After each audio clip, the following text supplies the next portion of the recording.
Okay guys, so the first way to do it, okay? The first and most simple way is to make sure that you are uploading at your highest quality, okay? If it's recording at highest quality, uploading, whatever, pretty much make your footage the highest quality your camera and editing software can produce. So let's say in DaVinci Resolve, you can pick what level of thing you want, what level of quality of megabits per second you want, okay? And obviously resolution, that's known. Okay, so you can pick that and you're gonna want to make that the highest. Okay, before you start all these tricks and tools, you're gonna want to start making the best that you can. Okay, so that's the first one. Now the second one is going to be a very simple one, and it's pretty much going to be composing your shot. Okay, you're gonna want to compose your shot in a way that not much is moving. Okay, because you see, if I go like this, if I make the whole frame move, okay, if the whole screen that you're watching, the pixels are changing every single second, then the video is gonna need to contain all that data, and YouTube maxes you out at some point. So you're gonna want to make sure that all the background isn't moving. You're gonna want to try to make sure that you don't have much shadows, whatever. If you need to put a light behind to get rid of the shadows, whatever it is, try to keep some separation.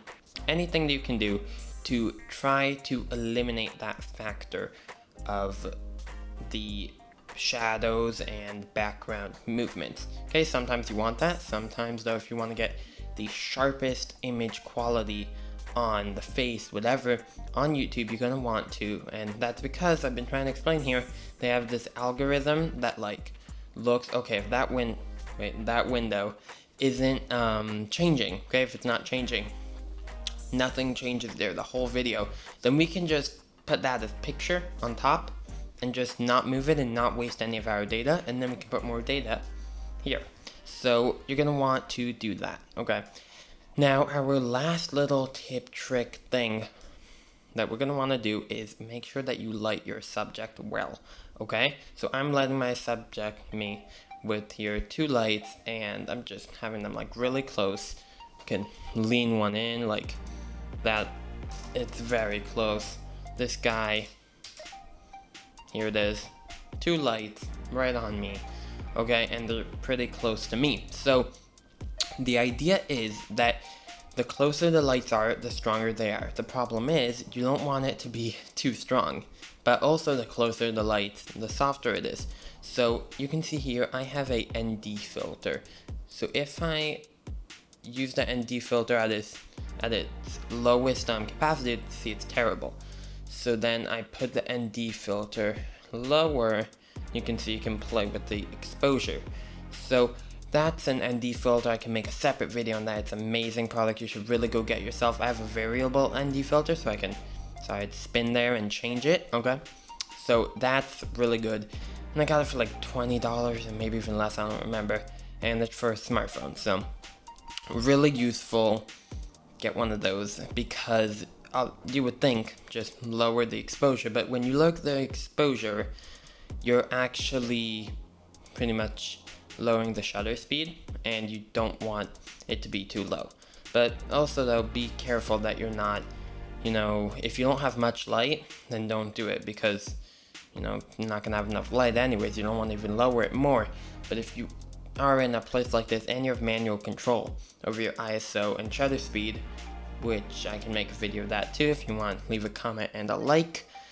So if you want that, and if you have those manual controls, then you should get an ND filter, okay? Now, that's mainly the tricks. So I have here one more bonus trick. If you didn't realize it yet, you need a tripod, okay? And I had this okay tripod. Let's see if it's here. Whatever. But I have this tripod that it can like clamp onto trees. It's great. It like clicks into trees, whatever. Cool, good, and you can use it on the tree. It can also be straightened out for tripod, but it's terrible. It's great at clamping onto trees, but you can't get it, surfaced. So literally I was mounting it on chairs and it was just so bad. It was never a straight line. I never was looking straight at you, okay?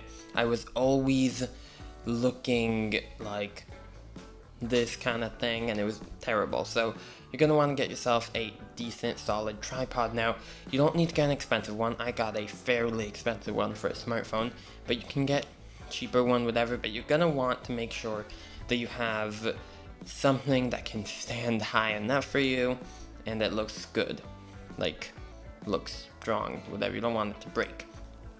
Other stuff with the tripod, you might want it to be able to do this. You can see here it has like a smooth head thing, so you might want that if you're doing movements with the video. Here you can see like that and like that. Here's my lights too, so you see you can do that, and that's one of the things that you could be looking for in a tripod. There's also a quick release shoot thing, I forgot what it's called, but you can release fast. Oh my gosh, wait, I know that you're on a slant. Wait, I'm not a pro at it. Here, and then you can go straight to a more vlogging perspective. Okay, so you can do that, and then you can just click it in. Boom. So that's a cool feature in the tripod. So you want to do your homework before you pretty much get your tripod. So those are the main tips that I want to give you in this video. Now, if you want to see more of this content, leave a like and subscribe.